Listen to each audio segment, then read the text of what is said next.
Boa noite. Há mais de 800 confissões religiosas registadas em Portugal. São 832.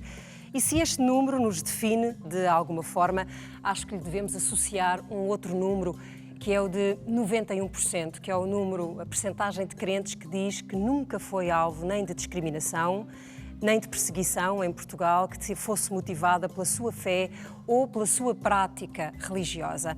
E esta situação faz de Portugal um caso concreto no panorama internacional, sobretudo nestes tempos tão conturbados. Vamos, aliás, daqui a pouco, no Fronteiras 21, ouvir alguém dizer que, quando Portugal é olhado, a partir de certas partes, de certos locais do mundo, é considerado um paraíso religioso. Convidámos para o debate desta noite, em que o desafio é falar sobre Portugal e a forma como o país se relaciona com a religião e com a liberdade que é devida para que ela seja vivida. Convidámos para este debate o arcebispo Dom José Tolentino Mendonça, que é o responsável pela Biblioteca da Santa Sé, a socióloga das religiões Helena Vilaça, o antropólogo Alfredo Teixeira, que é especialista em religiões e é também o coordenador de um estudo de que vamos falar esta noite, e o escritor Bruno Vieira do Amaral, que é autor de um livro, o Aleluia, de que também falaremos concretamente neste programa.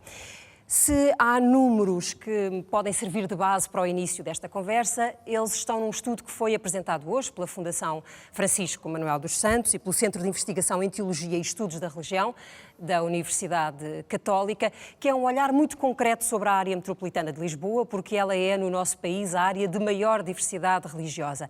E é possível perceber como é que o panorama tem vindo a mudar desde 2011 para 2018. Conclusões genéricas: o peso da comunidade católica está a reduzir-se, embora sejam mais de metade dos crentes nesta religião.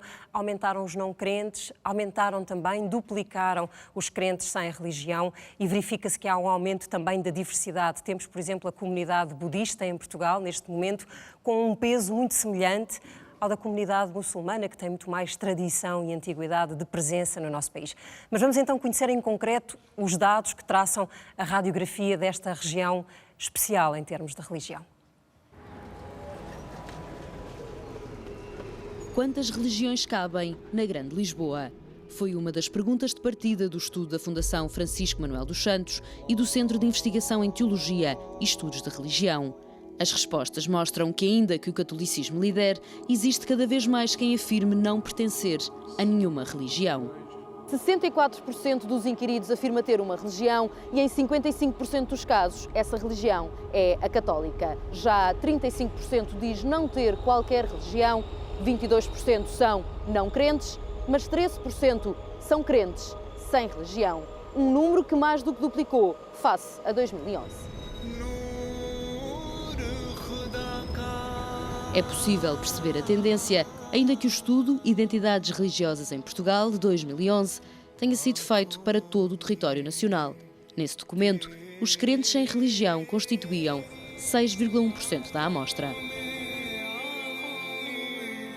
Os números mais recentes mostram que o pluralismo religioso no território português está muito concentrado na área metropolitana de Lisboa. Entre os 9% que afirmam pertencer a uma religião não católica, 5% são evangélicos protestantes, 1% são testemunhas de Jeová, 0,8% são muçulmanos, 0,7% são budistas e 0,5% pertencem à Igreja Ortodoxa. Em Londres, por exemplo, os muçulmanos são o principal grupo religioso não cristão.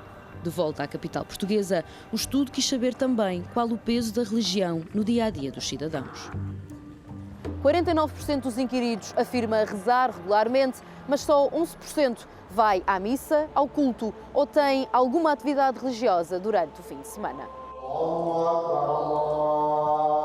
Em Portugal existem neste momento 832 confissões oficialmente registadas. Na Grande Lisboa, 91% dos inquiridos afirmam nunca se terem sentido discriminados devido à sua opção religiosa. Estes dados explicam claramente porque é que Portugal aparece tantas vezes em relatórios internacionais como um caso exemplar. E foi à procura disso que fomos, de facto, de exemplos. E vamos mostrar-lhe o caso de uma família que no seu seio tem um padre católico e um pastor evangélico, e até um programa temos um programa de rádio semanal que é um caso único no mundo, que junta à mesma mesa 3 religiões que estão historicamente, em alguns períodos, tantas vezes em conflito: o Islão, o catolicismo e o judaísmo. Vamos. Depois também tinha uma coisa ou duas para entrar. Está bem? Estou a gente. Uma azafa, não é? Os israelitas compram tudo, pá. Se calhar depois vendem aos árabes. Mais um bocadinho, 1, 2, 3, 4, 5. Dentro de momentos vai começar um programa de rádio único no mundo. A gravação está um pouco atrasada. Khalid aproveita e faz a oração ali mesmo, orientado para Meca. E Deus criou o mundo. Um judeu, um muçulmano e um católico. Poderia ser o início de uma anedota, mas aqui o assunto é sério. Acontece todas as semanas, há já 3 anos, num estúdio da RDP. Bem-vindos a mais um programa. Não há verdadeiramente assuntos tabu. Tivemos que debater a questão do terrorismo e perceber porque é que o terrorismo hoje em dia está tão ligado à religião muçulmana, como tivemos que debater o problema dos abusos de menores na Igreja Católica, ou debater questões que têm a ver com a própria afirmação do Estado de Israel e dos judeus. É certo que estão aqui com pessoas com fé e não como representantes das suas religiões. Ainda assim, é a revelação de que o diálogo é possível. É mais o que nos une, mas também há muito que nos separa. E não é o que nos separa que nos fará, de alguma forma, não estarmos bem uns com os outros. Eu podia-lhe apontar aqui variadíssimas coisas que nos unem, somos todos monoteístas, religião de matriz abraâmica, e temos uma outra diferença, sobretudo na questão da abordagem religiosa, que é aquilo que nos separa. Um excelente exemplo de diálogo interreligioso. Temos verificado que a estima recíproca é uma fonte de conhecimento. Parece uma coisa estranha, mas para nós chegarmos a compreender alguém, é importante ter um certo pressuposto de simpatia. E existe já alguma amizade entre vocês? Ao fim de 3 anos e meio, é quase inevitável. O tema deste programa é a liberdade religiosa no mundo. Um relatório recente volta a colocar Portugal entre os países exemplares no respeito pela fé. Quando nós vamos ao estrangeiro partilhar a nossa experiência com muçulmanos de outras origens, especialmente os europeus, e levamos praticamente uma folha em branco com praticamente inexistência de casos de discriminação religiosa, as pessoas dizem, bom, you live in the paradise, e portanto pensam que realmente Portugal é um paraíso. Há um clima bastante bom entre as várias confissões. Vera Jardim presida a Comissão para a Liberdade Religiosa. É lá que chegam as denúncias de perseguição ou discriminação, mas as queixas são residuais. Há religiões que dizem que nós devíamos estar representados na Comissão de Liberdade Religiosa. Há outras que dizem que têm às vezes problemas os seus pastores na entrada dos hospitais. Mas não é uma queixa dizer nós não entramos nos hospitais. São queixas que não são coisas graves, são coisas que devem ser aperfeiçoadas. Sem saber nada de teorias sobre liberdade religiosa, Manuela é um modelo de respeito pela diferença. Se não veja-se de manhã, participa na missa celebrada pelo filho, o Padre Miguel. No final, um cumprimento rápido na sacristia. Olá, filho, estás bom? Olá, vizinha, estás boa? Tudo bem?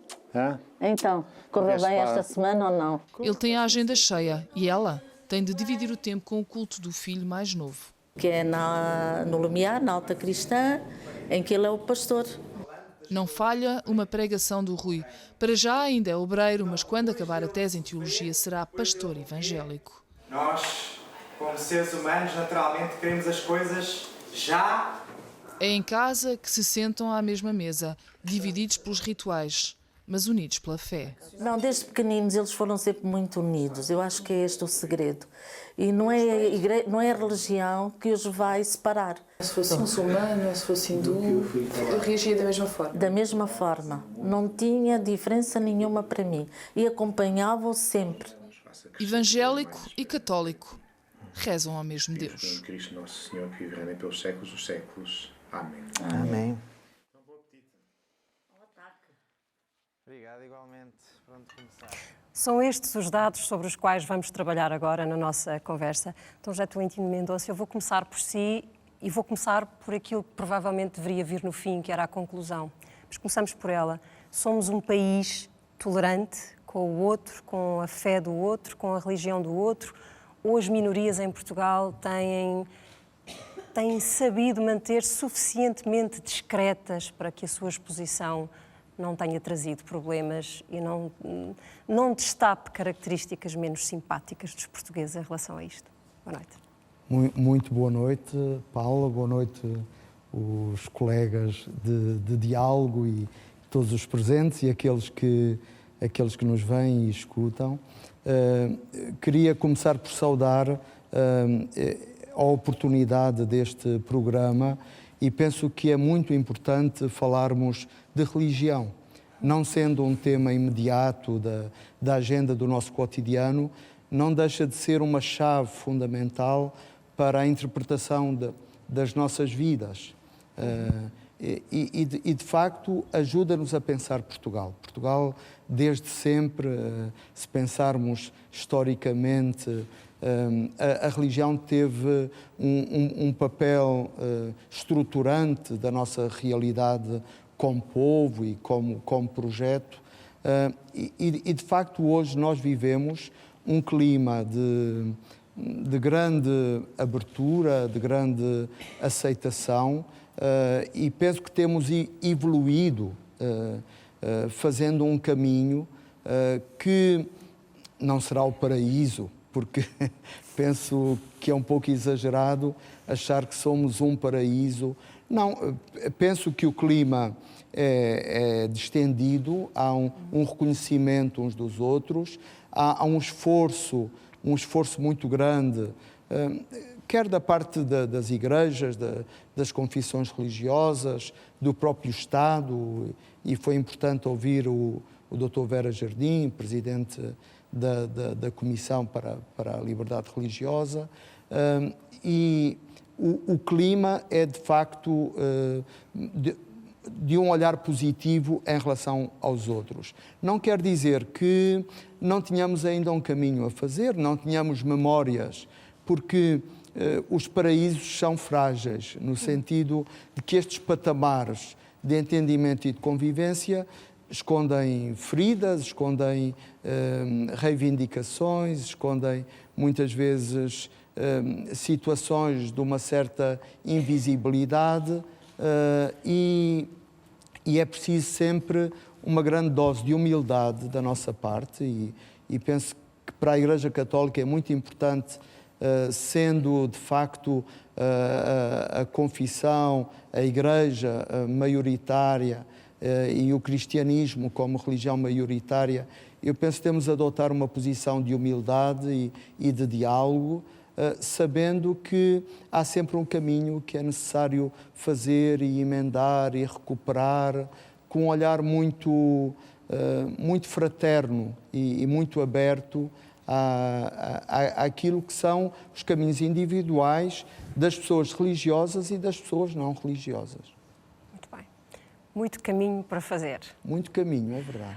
Professor, que foi o coordenador deste estudo, que nos mostra como um aspecto tão estruturante da pessoa, da sua existência e da comunidade, porque a religião é também parte da nossa história coletiva, é uma coisa que se vive completamente na esfera privada. Não se fala em público, não nos definimos nem nos apresentamos dessa forma em público, não é um elemento que tenhamos necessidade de usar para a nossa identidade. E fazemos-lo porquê? Porque ele é de facto um aspecto demasiado íntimo ou porque há outro tipo de dificuldades?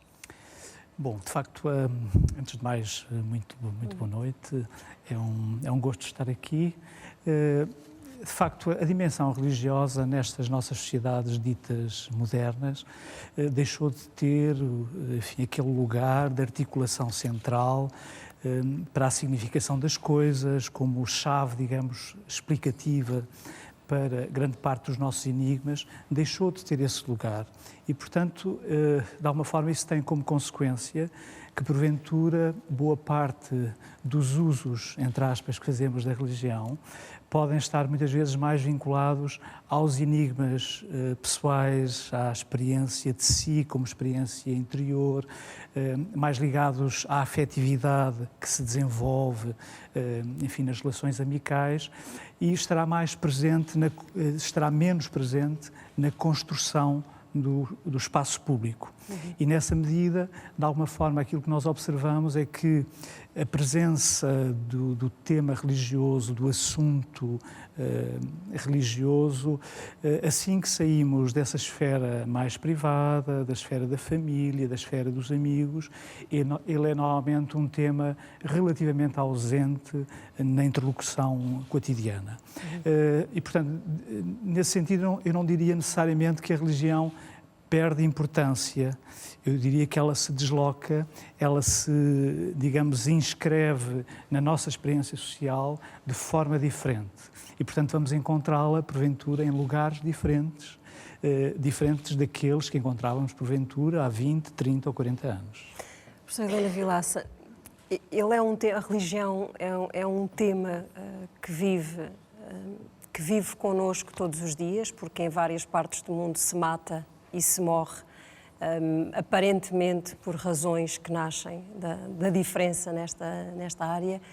Porque é que não é um tema de identidade, um tema de identificação em Portugal? Podemos falar de falta de liberdade ou não? Boa noite a todos também. Eu acho que não é uma questão específica de Portugal. A este nível, a nível da privatização da religião, nós temos que pensar que Portugal, para todos os efeitos, é um país europeu. E a Europa privatizou a religião. E isto, mais do que a sociologia, tem uma explicação que é, do meu ponto de vista, histórica, porque a Europa teve um percurso de monopólios religiosos, não só católicos como protestantes, e o facto isso significa que houve e ainda há igrejas que são oficiais, de igrejas de Estado, e que isso, obviamente, os monopólios religiosos também criam anticorpos. E, portanto, uma reação que pode ser anticlerical, antirreligiosa, reivindicativa da liberdade religiosa, é óbvio, e também as minorias religiosas também se ressentiram dessa história. E a mim o que me parece é que a solução foi, a partir do momento que começamos a ter uma secularização mais clara da sociedade, na sequência, se calhar, poderíamos ir, não vou mais longe, mas pelo menos ao século XIX, do século XIX para cá, nós começamos, de facto, a defender cada vez mais a laicidade do Estado em nome da liberdade. Mas, principalmente, essa tendência afirmou-se no século XX. E é curioso vermos, por exemplo, em Portugal, que as minorias religiosas, no final do século XIX, início do século XX, que eram, na sua maioria, protestantes, alinhavam com os republicanos. Aliás, tinham membros no Partido Republicano. Há casos de pastores que eram amigos do Afonso Costa. Isto significa o quê? Porque significa que há coligações contra uma maioria que os oprimia. Depois a Primeira República, inverteu-se até certo ponto a situação. Não é? E passou a ser a Igreja Católica transitoriamente também alvo de discriminação, e depois, com o Estado Novo, temos um outro cenário, repetiu-se até certo ponto um cenário anterior. Mas acho que por tudo isso a religião, isto é, passou com a democracia. Entendeu-se que a religião era algo que tinha que ficar localizada exclusivamente no espaço privado. E eu acho que isso é algo que tem que ser reconstruído dentro do quadro democrático. Muito bem. Bruno, nós de facto temos uma enorme diversidade religiosa em Portugal, 832 confissões registadas, mas no domínio público é complicado exercer ter uma prática religiosa. Isto é uma questão, eu vou continuar a insistir só nesta primeira ronda, pelo menos na questão da liberdade e da tolerância, que são coisas diferentes, mas vamos tentar defini-las às duas. Bruno. Sim, muito boa noite, muito obrigado pelo convite e muito obrigado também a todos pela presença. Penso que, por um lado, terá que ver esta invisibilidade, terá que ver um pouco, sem dúvida, com a privatização da fé nas sociedades, sobretudo europeias, não na sociedade ocidental, porque os Estados Unidos aí são um caso completamente diferente, mas nas sociedades europeias verificou-se de facto essa privatização da fé e que, penso eu, que conjuga dois movimentos diferentes. Por um lado, é um movimento de baixo para cima, ou seja, os indivíduos optam por vias mais pessoais de procura da vivência religiosa. Por outro, há também nos Estados europeus, e Portugal não é exceção, acoberto da defesa do Estado laico, uma tentativa de empurrar a vivência religiosa, a experiência religiosa, para a esfera da intimidade, retirando assim essa experiência do espaço público. São duas coisas... Porque muitas vezes a ideia de um Estado laico, como nós vemos às vezes no espaço público, torna-se num sentimento ou numa convicção de que... ou uma convicção quase antirreligiosa, não é? É que eu acho que às vezes se confunde um pouco, se mistura um pouco estes sentimentos que vão do anticlericalismo a um sentimento antirreligioso, à defesa do Estado laico. E são coisas diferentes, mas que por vezes são misturadas.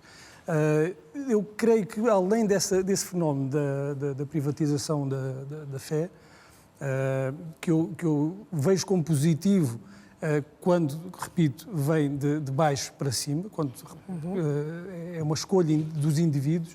Além disso, acho que há uma especificidade do caso português, que é uma longa tradição de invisibilidade das minorias, não só por pressão da maioria e também do Estado, pela pressão da cultura dominante, mas também porque penso que as minorias aceitaram ou resignaram-se em parte a um papel subalterno, aceitaram esse lugar secundário que, por um lado, também as defende, também as protege da discriminação. E se calhar os números da discriminação, o facto dos números da discriminação serem baixos, da discriminação relatada pelos crentes, tem que ver também com essa invisibilidade, com essa discrição. Professor, tem também a ver com o facto de mais de metade da população ser católica e na religião dominante não se pressupor que haja casos de perseguição ou de intolerância. É isto que justifica este número também de 91% em Portugal? Sim, globalmente eu diria que sim. Ou seja, quando nós falamos deste tal dito paraíso, não nos devemos esquecer, em todo o caso, que Portugal é, nestes contextos de comparação, um país muito pouco exposto à diversidade. Ou seja, nós estamos a falar da região com a maior expressão nesse domínio e, mesmo assim, com limiares estatísticos relativamente baixos quando comparamos Portugal com outros contextos europeus. Portanto, eu de facto, penso que deve ser valorizado, enfim, toda uma história, todo um conjunto de estratégias que os próprios grupos religiosos mobilizaram para construir este clima, mas também não descansaria a consciência nessa observação como se fosse um dado completamente adquirido, porque eu não sei se esta paisagem mudar sob esse ponto de vista, se, por exemplo, passarmos a ter algumas minorias religiosas que agora são, de facto, muito minoritárias, se passarem a ter uma maior expressão, se vamos ter o mesmo tipo de comportamento. Eu espero que sim, mas em todo caso é preciso dizer isto, nós não temos estado tão expostos à diversidade como outras sociedades. Neste domínio, eu penso que esta questão da privatização merece um duplo olhar, porque penso que aquilo que prejudica mais o olhar sobre a religião, né, nas sociedades é a concentração numa única explicação. E porque nós estamos perante um fenómeno que é muito complexo, ou seja, atinge as pessoas a partir de diferentes dimensões. E, por exemplo, de facto, tudo o que aqui estávamos a dizer para explicar essa privatização me parece observável, mas recordo, por exemplo, que há uns anos atrás tivemos 3 canais de sinal aberto a transmitir as mesmas imagens acerca de um acontecimento religioso. A visita do Papa. Estava-me a referir ainda ao outro, que foi a transladação dos restos mortais da irmã Lúcia, da última vidente de Fátima, que não só tivemos todos os canais a transmitir isso, como transmitiram exatamente as mesmas imagens, o que me parece ser um acontecimento televisivo bastante inédito. Ou seja, nós temos que olhar para esta sociedade portuguesa e observar ao mesmo tempo esta privatização de que falávamos, mas ao mesmo tempo também temos que conseguir ler porque é que determinados fenómenos podem ter uma forte presença, neste caso, no espaço público, e até uma presença mediatizada, não é? Nós vamos falar, às vezes, dessa presença mediatizada que não tem uma correspondência direta com o peso que essas comunidades têm, de facto. Mas deixa-me acrescentar à nossa conversa um retrato do que é a diversidade nesta região de Lisboa, com uma reportagem que fizemos no concelho de Odivelas, que é um dos locais onde, de facto, se registra a maior diversidade. Ela é também justificada um pouco porque este é um local onde se tem fixado muita imigração. A maioria dos cultos que existem em Portugal têm como base o cristianismo e a religião católica, como já ouvimos, continua a ser dominante, mas nos últimos anos temos verificado que se estão a multiplicar formas de viver a fé e também se estão a multiplicar os templos que estão abertos a toda a gente. Andámos então pelo concelho de Odivelas e fomos visitar alguns dos novos templos do concelho.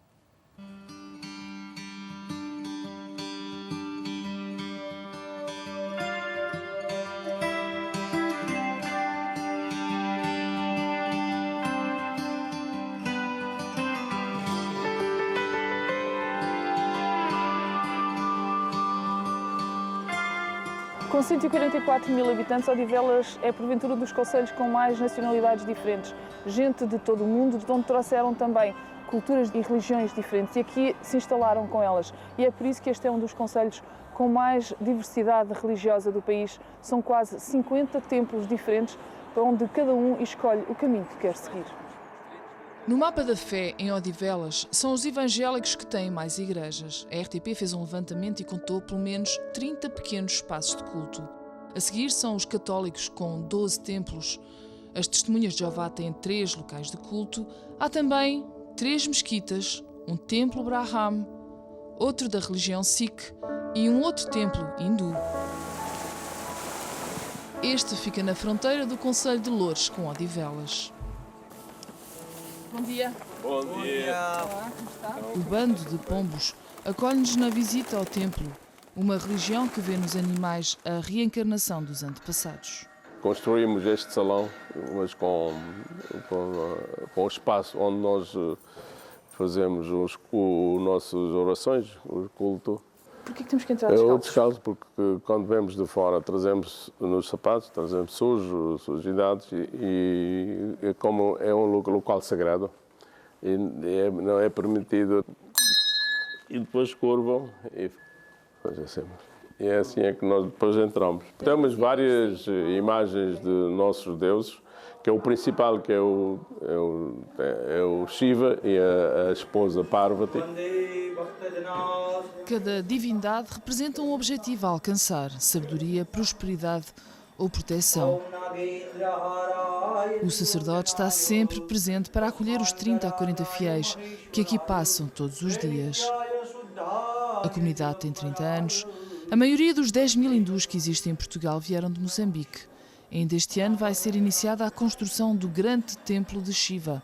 Será o maior da Europa. Não é preciso andar muito para encontrar igrejas evangélicas. Qualquer garagem ou loja serve para abrir um espaço de culto. Abrimos há 2 meses. Aqui é onde está tudo começando. Igreja evangélica é igreja evangélica. As doutrinas, às vezes, podem ser um pouco diferentes, mas o nosso foco mesmo é Cristo, Jesus. A nossa filosofia é essa, ensinar a palavra de Deus através dos ensinamentos de Jesus Cristo. Os cultos têm sempre muita música. Rebeca, com 2 anos, conhece os cânticos de cor. Mas não adoro pelo que ele faz, nem mesmo por bens materiais. Os desígnios são insondáveis e mobilizam fiéis em várias direções. Estes chegam em família ao maior templo sikh do país, Gurdwara, na zona industrial de Odivelas. Podemos visitar o vosso templo? Sim, sim. E o que é preciso fazer? Posso entrar normalmente? Sim, pode entrar, mas precisa descalçar primeiro. Depois precisa usar uma lenção para tapar a cabeça. Antes de entrar para fazer oração, sim, nós sempre sentamos aqui, comer. Isso significa que qualquer pessoa, qualquer raça, qualquer sítio de pessoa, quando entra cá, para ele sentir que ele é igual com outras pessoas, não é? E as pessoas pagam alguma coisa para comer aqui? Não, é tudo, não paga nada. E isto é só domingo ou... Todos os dias. O mais importante para nós, esse sítio é aquele, para ver se você vai ver que todos virados com cara naquele lado. Existem 10.000 sikhs em Portugal, ao domingo passam por aqui perto de 2.000, uma comunidade jovem, ao contrário dos muçulmanos que aqui fixaram residência nos anos 70. Os devotos de Alá estão a aumentar e Odivelas já tem 3 mesquitas. Este é o espaço de culto mais recente. Este espaço aqui é o nosso centro. Peço desculpa que ainda não temos nada escrito, porque isto é recente, ainda é muito recente, mas em breve já teremos aqui os nossos letreiros e com o nosso nome e tudo mais. Sejam bem-vindos, façam favor. Chama-se CCC, Centro Cultural das Colinas, porque nós estamos aqui nas Colinas do Cruzeiro, e é aqui onde fazemos as nossas orações, portanto, virados para Meca, e ao fim do dia também temos a catequese, o que nós chamamos a madraça. Nas encruzilhadas da fé, o respeito pela verdade dos outros é o caminho que tem sido seguido em Odivelas, ainda que a maioria acredite ter encontrado a luz. E é perante este cenário de diversidade que estamos e sobre as formas de o deixar existir em liberdade que discutimos e que falamos esta noite. Temos uma pergunta da Sílvia Mendes, que é uma jovem estudante que está connosco no Fronteiras 21 e que tem uma questão que eu acho que se enquadra precisamente nisto que estamos a falar neste momento, na diversidade. Sílvia. Muito bem. Boa noite a todos. A minha questão é se devem as diferentes religiões ser ensinadas como componente obrigatória nas escolas públicas, de forma a criarmos uma sociedade mais livre e tolerante. Professora, eu pedia-lhe que começasse por responder a esta pergunta. Eu concordo plenamente com isso. Acho que a iliteracia religiosa é um dos fatores geradores de discriminação. Se calhar até mais adiante poderemos voltar a falar de discriminação e de quem é que é discriminado em Portugal. E acho que países que seguiram um percurso muito mais laicista, como a França, hoje reconhecem que é preciso uma inversão e que é preciso haver um conhecimento das várias religiões e das várias confissões. Mas também acho que quando nós vemos, por exemplo, certos manuais, até produzidos por organismos do Estado, sobre as religiões, fala-se nas grandes religiões. E geralmente somos mais tolerantes até com o exotismo de uma religião. Mas, por exemplo, o estudo de 2011 mostra que 1,4% dos portugueses são testemunhas de Jeová. As testemunhas de Jeová não são incluídas, isto é, os sikhs serão ultraminoritários e obviamente que é muito bom que estejam na peça, não é nenhuma crítica, mas simplesmente estou a falar que há uma importância simbólica das religiões e há uma importância estatística. Que o que é certo é que as testemunhas de Jeová sozinhos são o grupo, o maior grupo, a maior denominação a seguir ao catolicismo romano. Os protestantes evangélicos são 5%. E há uma grande diversidade interna também dentro deles. E se calhar há alguma discriminação, principalmente se associados a determinados comportamentos de determinados pastores, a determinadas igrejas, principalmente neopentecostais, e depois a discriminação acontece ainda por outra via, que é pela via da etnicidade. Um dos grupos mais discriminados em Portugal atualmente são os brasileiros, é a comunidade brasileira, por exemplo. Associados em grande parte às igrejas evangélicas às igrejas evangélicas e às neopentecostais. E, portanto, acho que isso é um ponto muito importante, mas ensinar, de facto, toda a gente, ensinar acerca dos vários grupos religiosos e daqueles que existem em Portugal. Porque as Testemunhas de Jeová é mais provável nós cruzarmos numa escola com uma testemunha de Jeová do que com um ismaelita, por exemplo. Dom Tolentino Mendonça, e é o papel do Estado fazer esta função que a Silva perguntava? É esse? A conversa sobre religião é muito interessante porque é uma conversa que puxa tudo. Não é por acaso que esta peça nos levou a uma zona onde a imigração é muito significativa no retrato daquele pequeno território, mas não é apenas em Odivelas, no coração do Concelho de Lisboa, também nós temos uma explosão de diversidade muito grande. E porquê? Porque é que Lisboa é o território onde há maior diversidade religiosa em Portugal? Porque é o território, é a zona metropolitana onde há mais pessoas, e aí a questão demográfica, os dados da demografia são muito importantes para entender mesmo a evolução do catolicismo, dos crentes.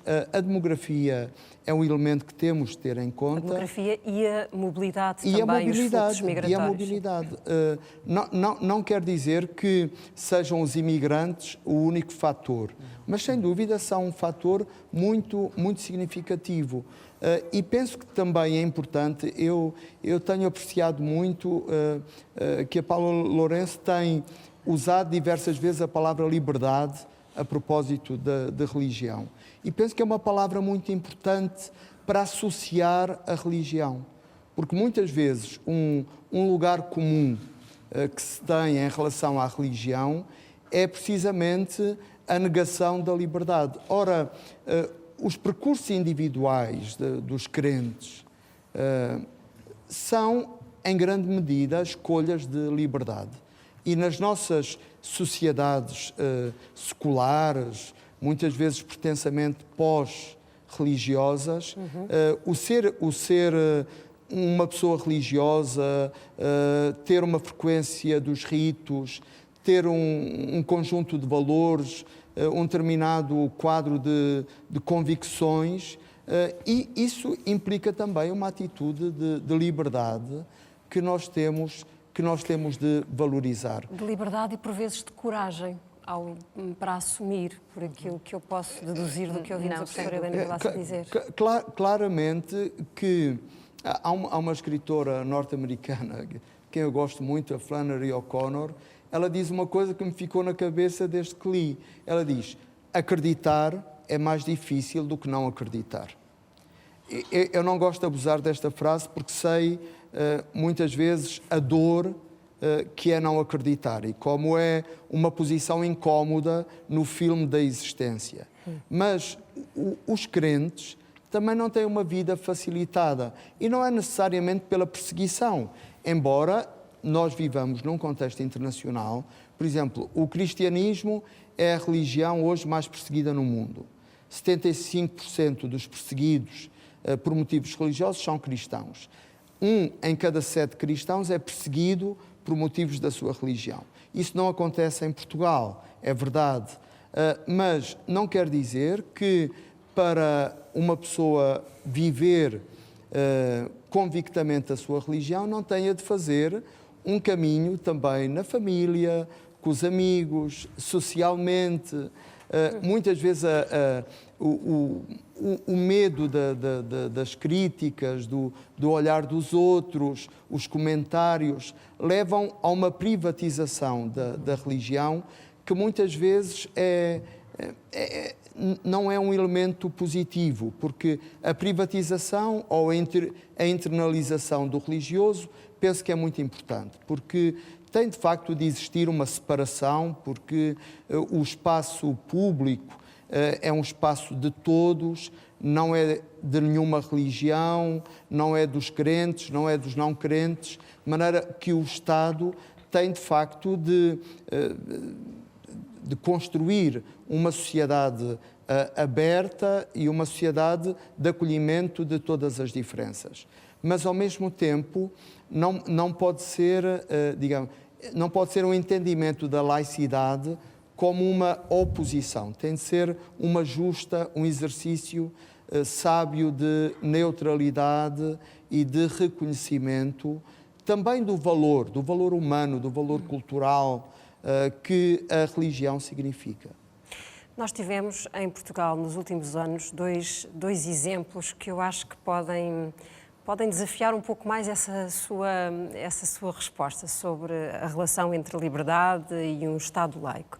Tivemos um episódio com o ex-primeiro-ministro António Guterres que se benzeu durante uma cerimónia de inauguração de um monumento. E isso foi uma coisa que foi criticada no espaço público, precisamente porque ele exerceu exerceu a sua fé, um ato de provavelmente devia estar privatizado, ou que se achou que devia ser privatizado, numa cerimónia pública, e muito recentemente o atual Presidente da República beijou o anel do Papa, e também isso foi considerado, por uma determinada visão de quem defende o Estado laico, uma afronta, ou uma desvinculação da imagem de possível representante de todos. Eu penso que é importante discutir.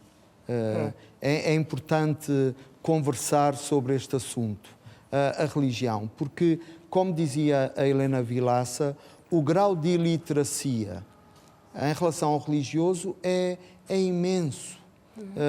Há um desconhecimento muito grande, inclusive do património cultural que está associado à religião, porque desconhecer a religião, em grande medida, é desconhecer o que somos, é desconhecer o que é o Museu Nacional de Arte Antiga, o que é grande parte da nossa literatura medieval. Hoje, por exemplo, algumas amigas e amigos que são professores de português e ensinam o Gil Vicente, dizem-me da dificuldade de ajudar os estudantes a perceber o que é comungado, o que é confessado, o que é a figura do diabo, o que é a figura do anjo, de maneira que há um conjunto, digamos, de uma gramática cultural que penso que é de todo o interesse que a nossa sociedade a torna um elemento de discussão, de estudo, de iniciação escolar, de partilha. Penso que isso ajuda muito no caminho de sedimentação daquilo que somos também como pessoas. O Bruno, no livro Aleluia, faz um roteiro por algumas pequenas minorias concentradas e que existem neste esforço de descrição, de não exibição e de não afronta do espaço público. Há nas pessoas que retrata no seu livro essa percepção de que uma maior exposição, uma maior declaração pública seria uma afronta? Não uma afronta. Um desafio, se calhar afronta é de facto uma palavra pesada. Mas há alguma reserva. Não só nas pessoas com quem eu falei para este livro, que estão ligadas ao cristianismo evangélico e também a neopentecostais, estiveram ligadas a igrejas neopentecostais, num caso. Mas eu não creio que sejam essas pessoas até o maior exemplo, o melhor exemplo dessa descrição. Creio que outras denominações, como por exemplo a IURD, neopentecostal ou as Testemunhas de Jeová, têm mais cuidados nessa exposição, porque recai, sobretudo sobre estes dois grupos, ainda algum estigma social. E esse estigma tem que ver também com aquilo que a professora Helena falava, da iliteracia, do desconhecimento profundo em relação às religiões. E aí eu destacaria duas dimensões. Uma de que falava o padre Tolentino, que é um desconhecimento em relação ao humano. Se nós não conhecemos as religiões, a história das religiões, há uma série de dimensões do humano que não conseguimos perceber. A ligação, desde os primórdios da humanidade, entre a religião, a arte, a política, o poder. Portanto, tudo isso, sem conhecermos as religiões, não conseguimos aceder a essa informação. E, por outro lado, de uma forma mais concreta, é conhecermos as pessoas que estão à nossa volta. As pessoas os nossos vizinhos, quais são as suas crenças, as suas práticas. Conhecemos um pouco de cada um, às vezes caricaturamos. Os crentes da IURD serão conhecidos pela questão do dízimo, as testemunhas de Jeová muito pela questão do sangue, e satisfazemos-nos com esse conhecimento muito superficial. E eu também no livro, o que procurei foi conhecer e dar a conhecer também um pouco mais dessas crenças, dessas práticas. E é verdade, encontrei alguma reserva das pessoas, convivem muito bem com a fé, eles não têm vergonha da sua fé, mas sabem que em determinadas circunstâncias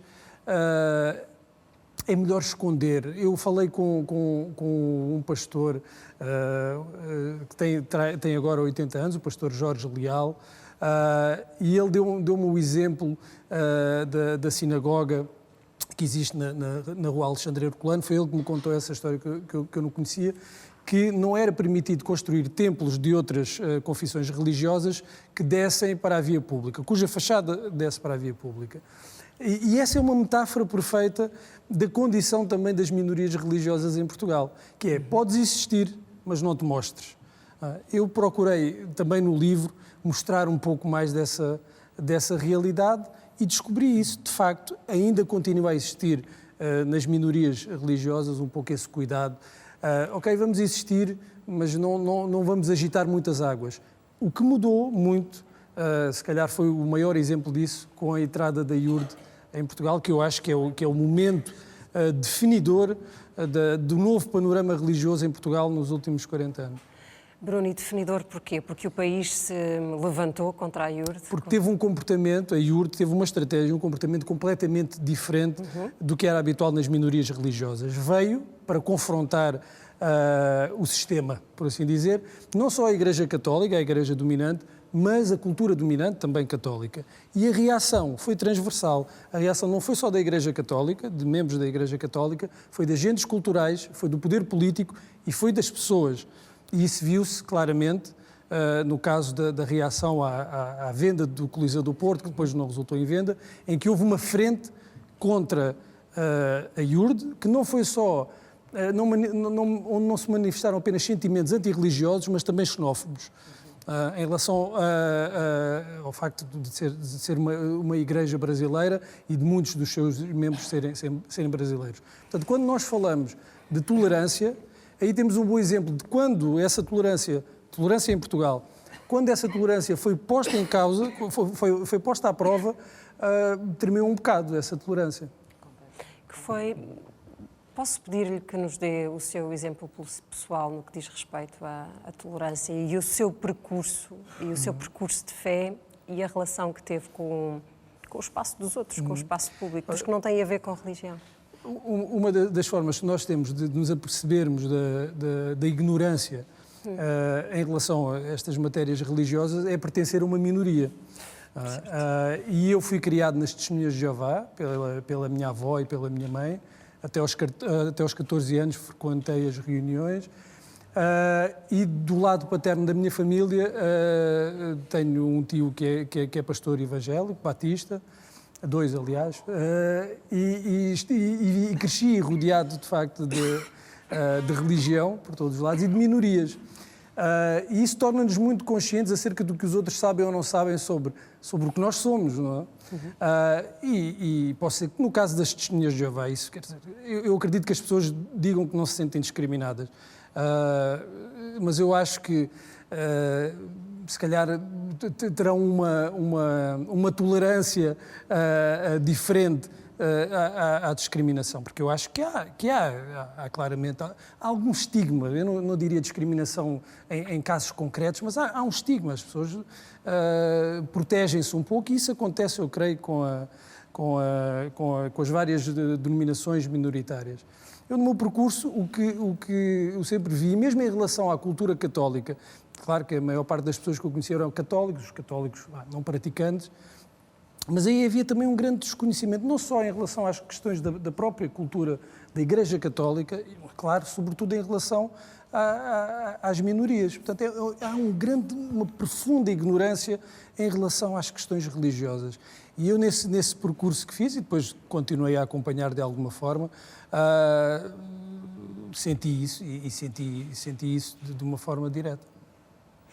Vamos voltar ao estudo sobre a área metropolitana de Lisboa e para algumas conclusões que são específicas e que resultam, obviamente, do estudo, mas que se calhar são indicativas de tendências. O que se percebe é um desgaste da comunidade católica, é a que vai reduzindo. E eu já vou perguntar se isso tem beneficiado outras confissões religiosas ou se não se está a engrossar a fileira dos não crentes ou dos crentes sem religião, que também precisamos de perceber. Mas, olhando concretamente para isto que é o desgaste da Igreja Católica, deixem-me apresentar um indicador, que é o do casamento. O do casamento católico em Portugal nos últimos 20 anos. Vamos ver como é que tem sido essa alteração. Em 1987, 68% dos casamentos eram pela Igreja. Em 2017, eram apenas 34%. E isto pode ser apresentado a par de uma outra realidade social, que é dos casamentos que surgem, dos filhos que surgem fora do casamento. Em 1997 eram cerca de 20% das crianças, agora são 55% das crianças. Professor Alfredo Teixeira, o desgaste que vimos na área metropolitana de Lisboa, na comunidade católica, foi uma transação que alimentou esta diversidade que aumentou ou não? Eu penso que não pode ser explicada a partir de um fator único. Quer dizer, a sociedade portuguesa foi uma sociedade habitada por uma forte tradicionalidade religiosa até muito tarde.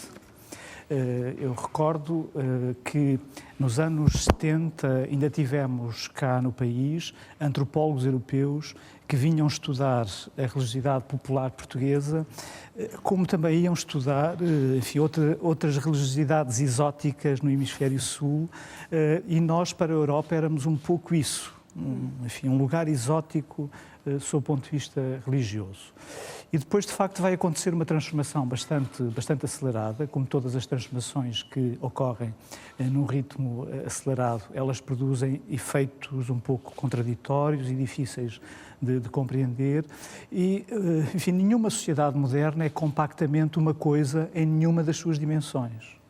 E, portanto, o que estamos a viver, sob o ponto de vista da religião, é uma natural, diversificação do posicionamento religioso que afeta as posições religiosas, na sua diversidade denominacional, mas afeta também o interior do próprio catolicismo, não é? Porque mesmo assim, esta metade da região que se confessa católica é, obviamente, muito diversa dentro de si.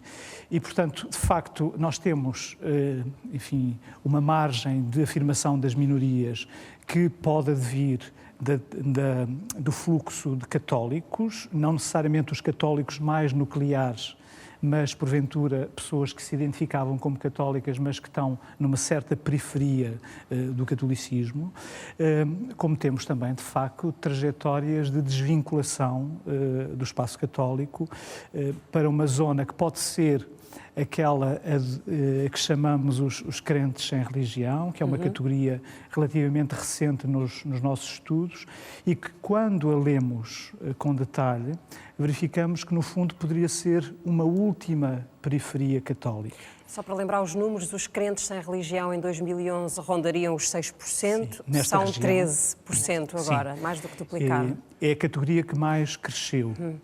E que tem algumas características que eu acho que é importante ter em conta. Por exemplo, estão muito distribuídos por todas as classes etárias.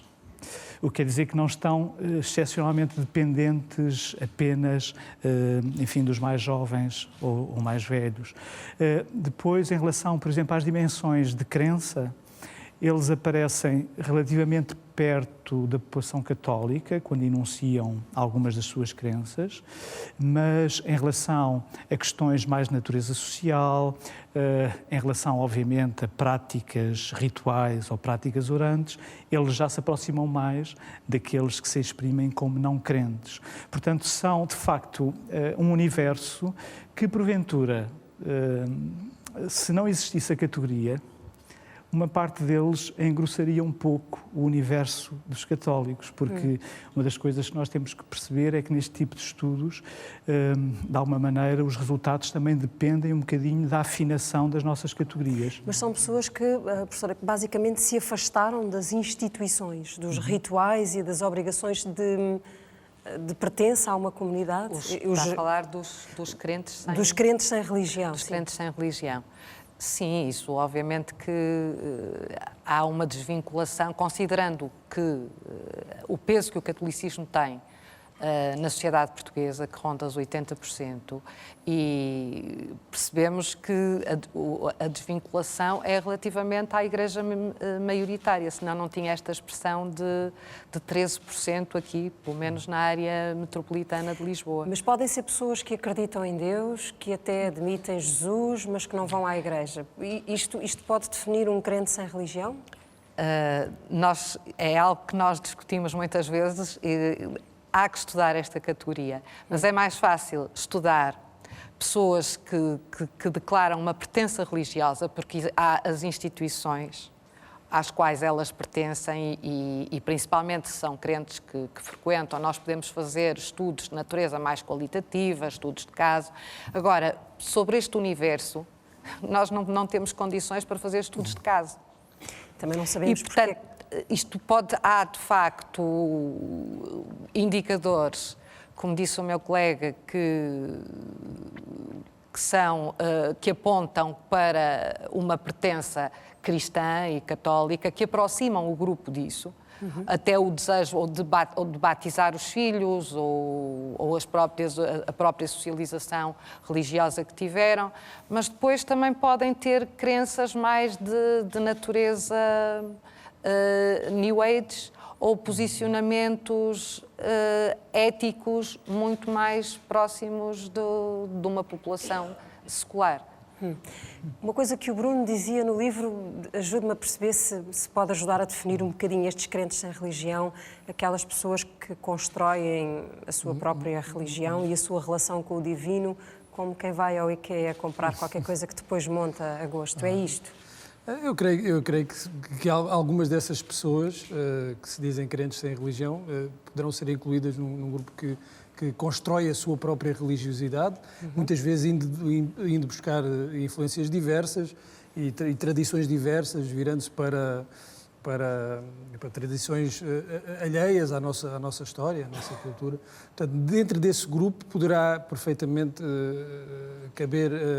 haver um número grande de pessoas que constroem a sua religiosidade. Haverá outras mais indiferentes que acreditam, dizem-se crentes porque acreditam em Deus, mas não têm nenhuma prática, não há nada no seu dia-a-dia que denuncia essa crença, para além de dizerem num inquérito que são crentes.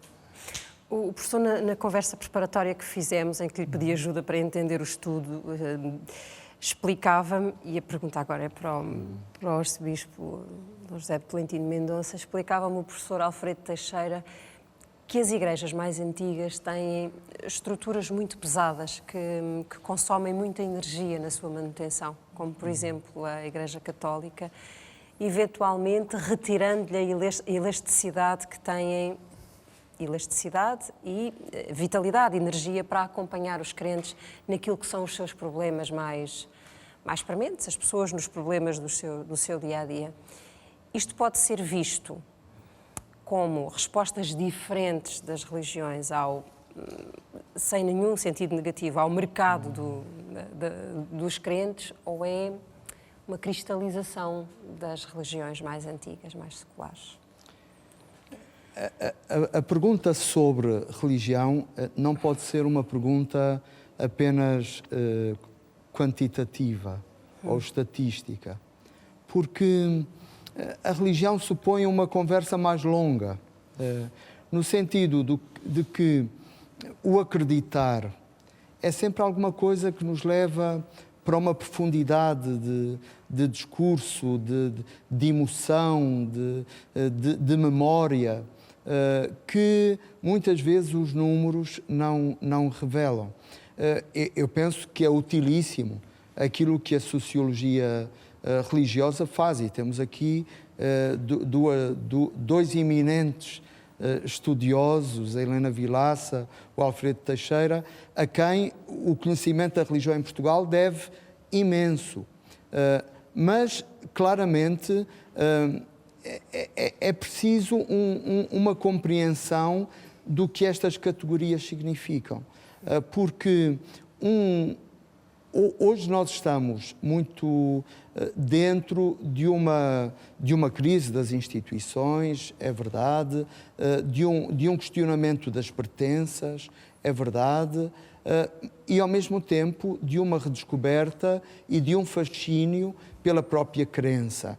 Hoje, por exemplo, muita gente prefere não falar de religião e falar de espiritualidade. É, no fundo, o ensaio da procura de um outro vocabulário, de um outro caminho, porventura mais individual.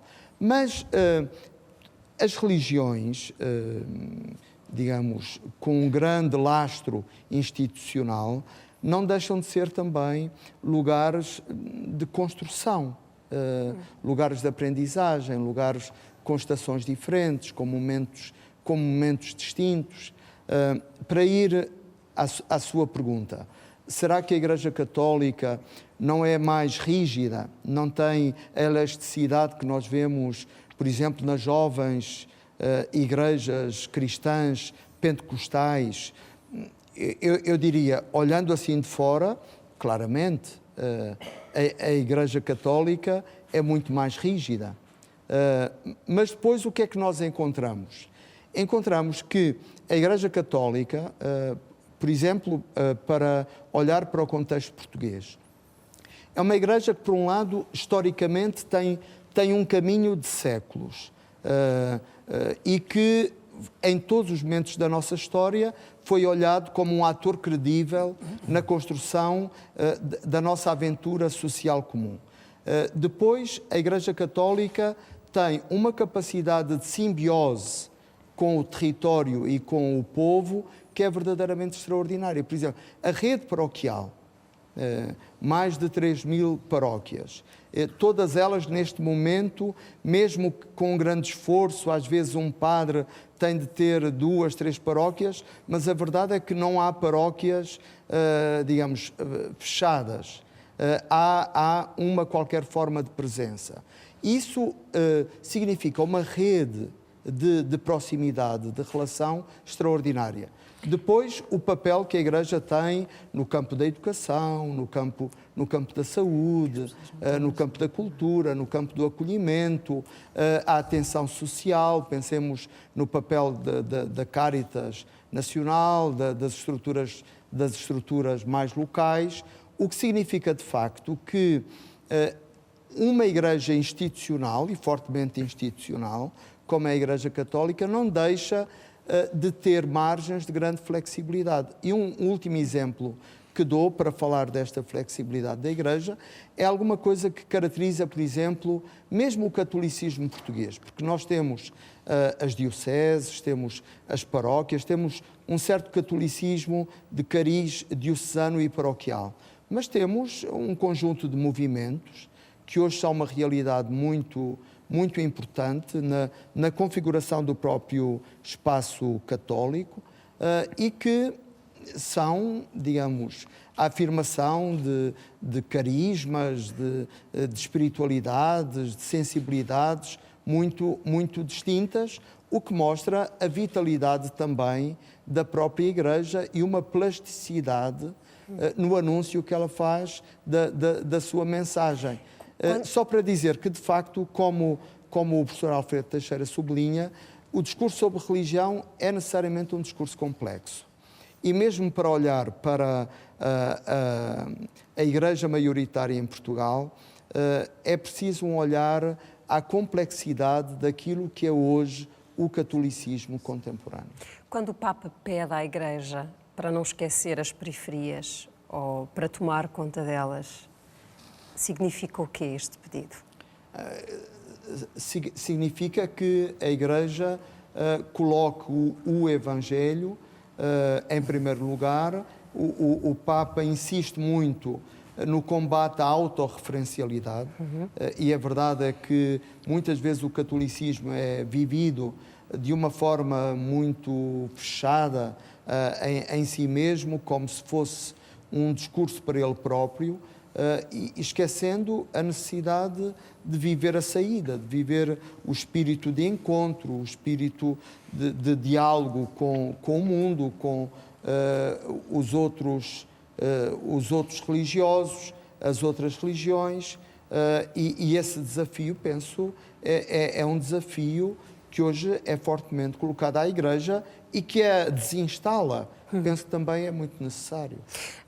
A professora de História, Ana Lúcia Esteves, que está connosco esta noite, tem uma pergunta que é especialmente dirigida a si e que decorre disto de que estamos a falar agora. Boa noite.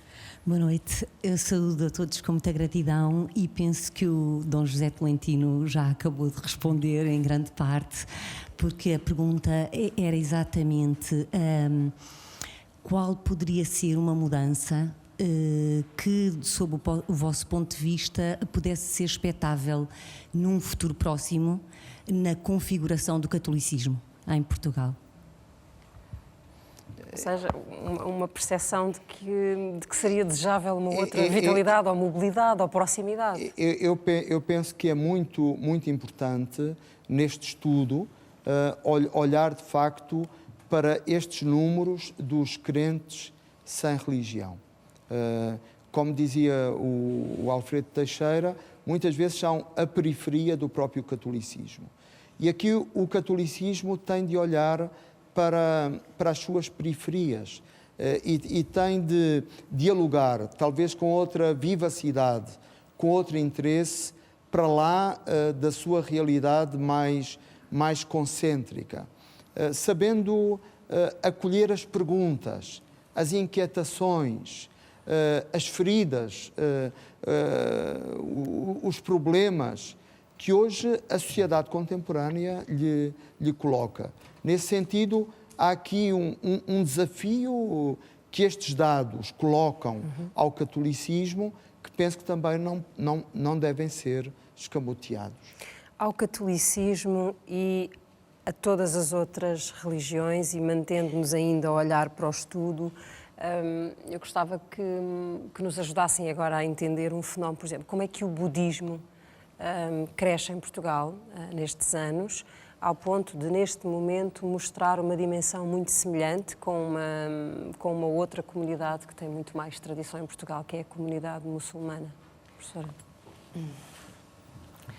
Estes dados, de facto, são extremamente interessantes. É a primeira vez que sentimos a necessidade de autonomizar esta religião dentro dos crentes de outra confissão não cristã, de outra religião não cristã.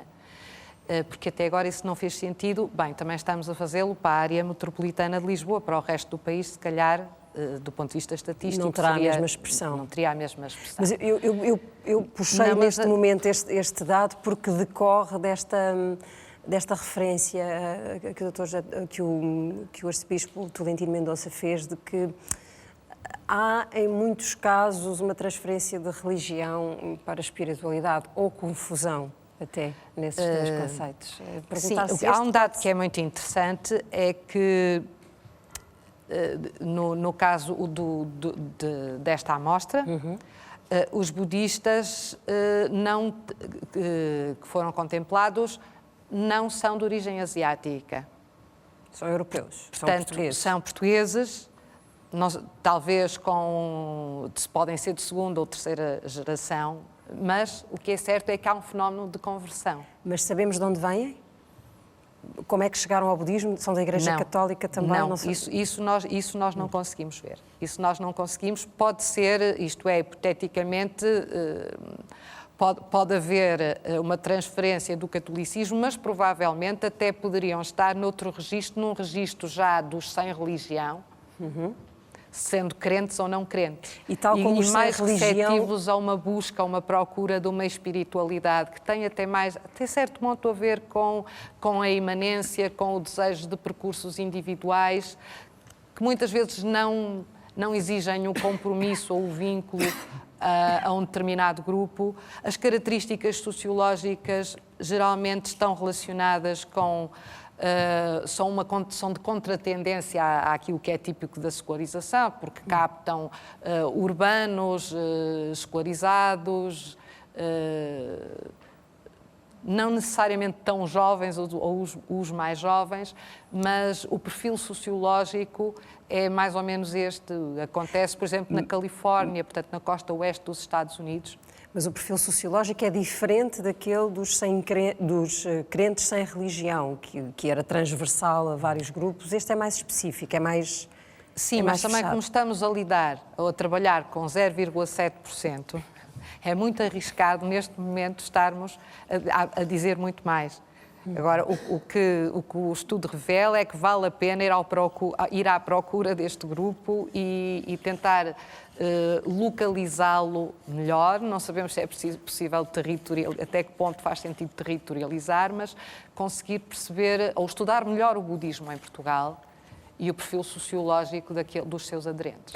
Este pode ser um passo daquele caminho de privatização da fé e da relação com o divino, a procura deste tipo de religiões? Não sei até se não será o inverso. Isso acho que... O que tem a ver é com uma... Não falarei em privatização, mas falaria muito mais com a questão da individualização da religião e da escolha. Julgo que só 1,4% dos respondentes é que disseram que frequentam ou que são por obrigação. Portanto, isto tem a ver com o mundo contemporâneo. Eu acho que estamos num novo paradigma que não é o da secularização, mas é o do pluralismo ou da pluralização, onde cosmovisões não religiosas têm que conviver com cosmovisões religiosas e dentro dos que têm... E dentro dos religiosos, as várias confissões têm que aprender a conviver e a coexistir umas com as outras. Portanto, eu acho que estamos... todas as tendências estão a desenhar e temos é que estar atentos e arranjar outras metodologias para conhecer melhor este universo. Conseguimos... concluir que este tipo de procura mais individual e autónomo de relação com o divino ou com a crença pode ser uma rejeição daquilo que é o formato tradicional de uma igreja? Sim, até certo ponto, mas há aqui um problema que... Nunca há só uma razão, não é? Não, exatamente, nunca há só uma razão. E o preço que uma religião paga por ter sido maioritária, tão estruturante como foi o catolicismo, como o arcebispo Tolentino Mendonça disse, é alto, quer dizer, há um efeito perverso de ser maioria, que é o mesmo preço, por exemplo, que as igrejas protestantes, também igrejas de Estado nos países nórdicos, pagaram, que estão num declínio muito, não há comparação possível com a realidade portuguesa, do ponto de vista de religião maioritária. Agora, há lógicas que são diferentes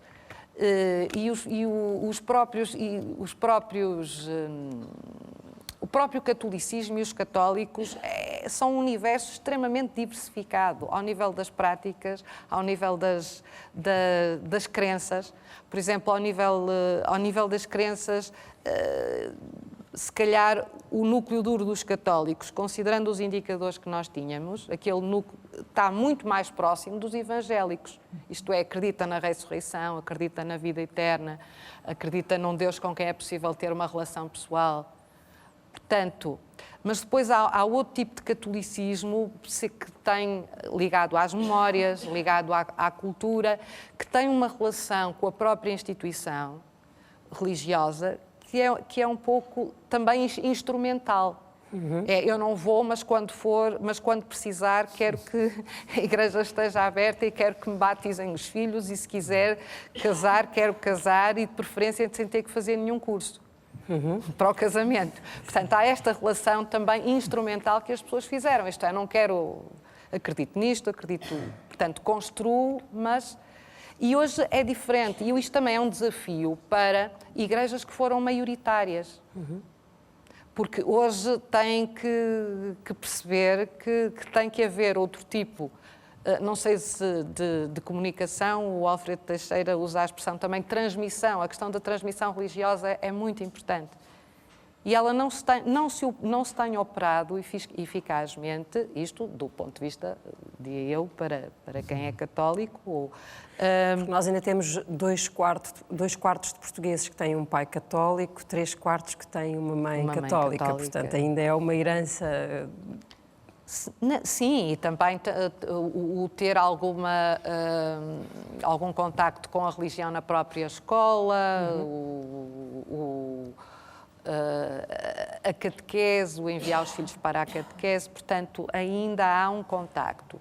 Mas, para a maior parte, depois há um desprendimento progressivo. Eu acho que há um número dos não praticantes que tende a ir cada vez mais para a periferia, mas isso não invalida que, dentro do catolicismo, existam movimentos ou linhas extremamente dinâmicas, quer, por exemplo, os católicos carismáticos, quer até certas versões mais tradicionalistas do catolicismo.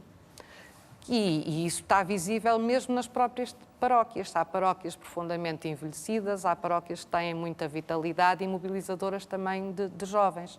E o mesmo acontece, por exemplo, se fôssemos para o universo protestante evangélico, que é só 5%, mas encontramos as duas realidades. E não é só, e não estou a falar de igrejas neopentecostais. Dentro da mesma denominação pode acontecer isso. Vamos acrescentar mais informação e uma tentativa de previsão de futuro, olhando para estes dados. A fé muçulmana, o que se pode prever, espero não ser contrariado, é que vai crescer na Europa. Atualmente calcula-se que seja cerca de 5% da população, mas até 2050 estamos a ver o quadro, e a fonte é o Pew Research Center, que até 2050 deve atingir os 11% da população. Olhando com mais detalhe para alguns países, os muçulmanos na Suécia em 2050 serão cerca de 20% da população, em França 17%, na Alemanha 11% e em Portugal 2,5% serão hoje menos de 1%, à roda de 0,8% em Portugal.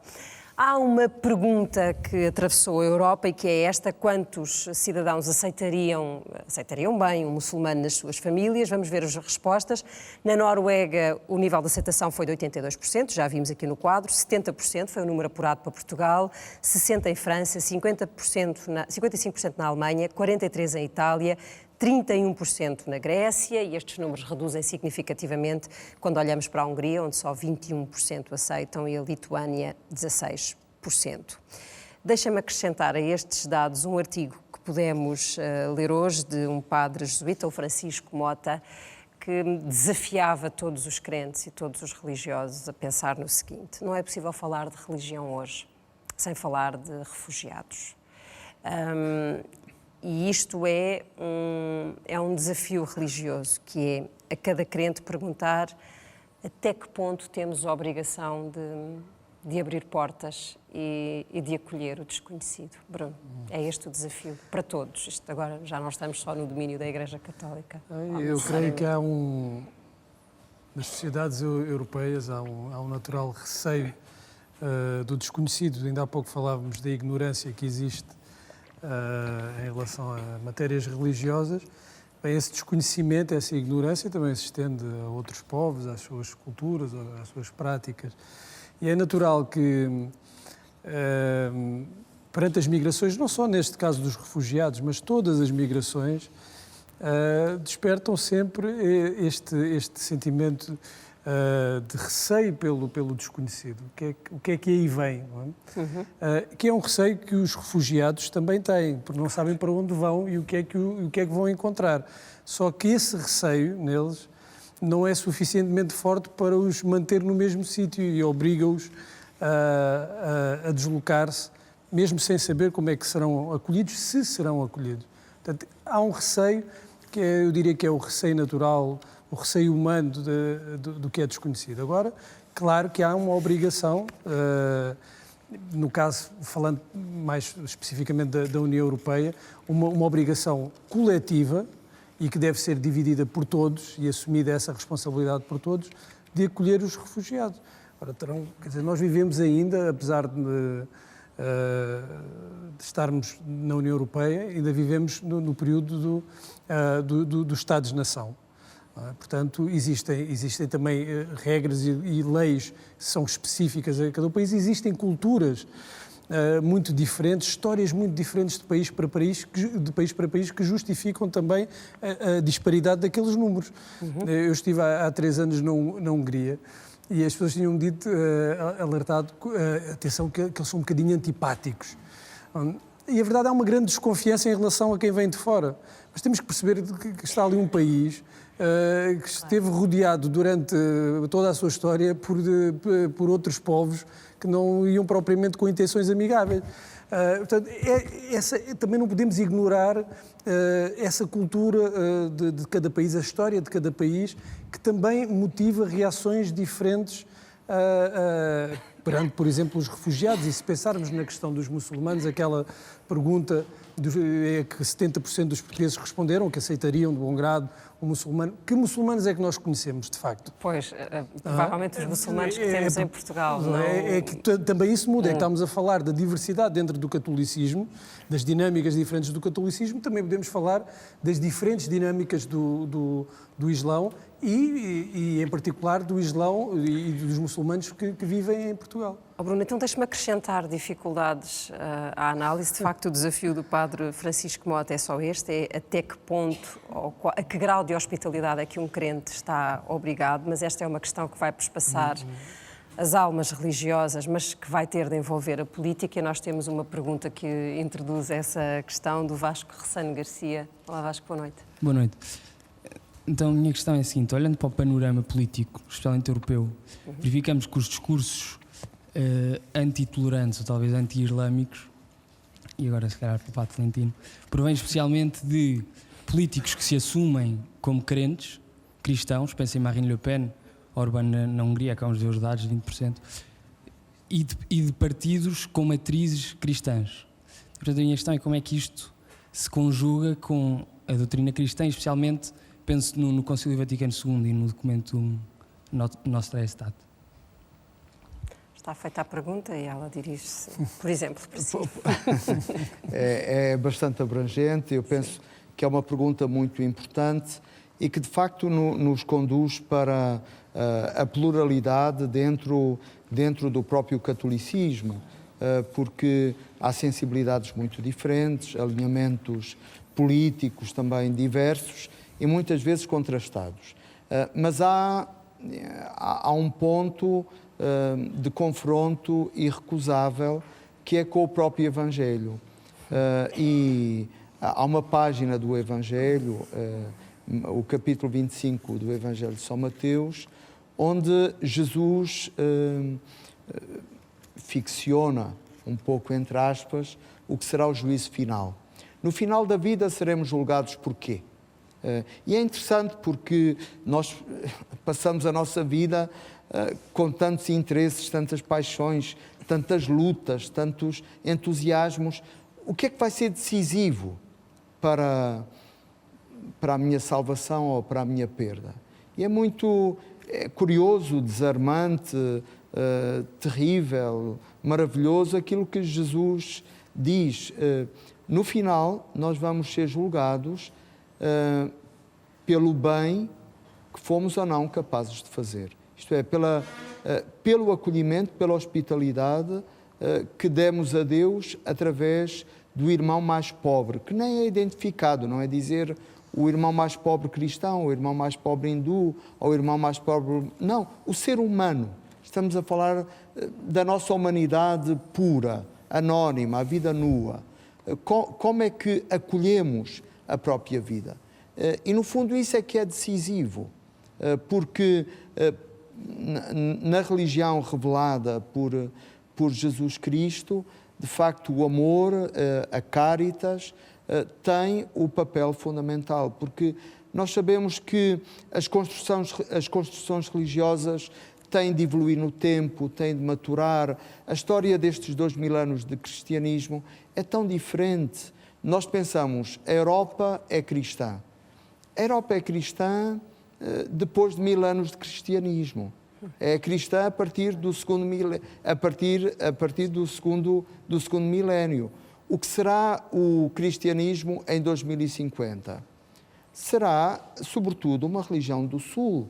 Nós, muitas vezes, quando pensamos num católico hoje, pensamos num branco, mais ou menos de classe média, instruído, e não é esse, de facto, hoje, o típico católico que nos representa em termos estatísticos. Mas é uma pessoa, porventura, muito mais pobre do que aqueles que nós estamos aqui, com outras condições de vida e a viver numa outra situação. De maneira que, quando falamos do catolicismo, temos de falar do catolicismo que conhecemos, mas também compreender que o catolicismo que conhecemos não esgota de maneira nenhuma a diversidade e a riqueza e os desafios que se colocam hoje ao catolicismo contemporâneo.